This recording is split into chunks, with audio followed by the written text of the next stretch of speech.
Eto naman ha, makinig ho kayo. Aba, higit 2 pesos. Higit 2 pesos doho ang idaragdag sa presyo ng mga produktong petrolyo sa susunod na linggo.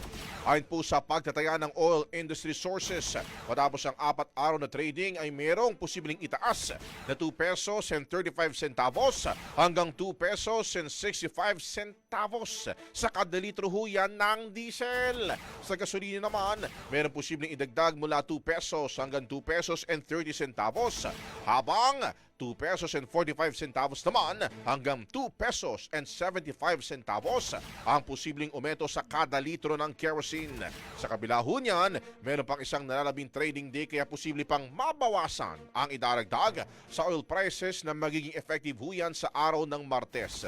Bunsod pa rin yan ang lumalaraw na conflict sa Middle East, partikular ang tensyon sa Iran at sa Israel.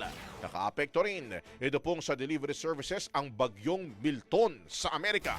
Ito na ho, kabrigada, ang ika-4 na linggong sunod-sunod na taas presyo sa diesel at ikatlong linggo naman sa kerosene. Brigada Balita Nationwide.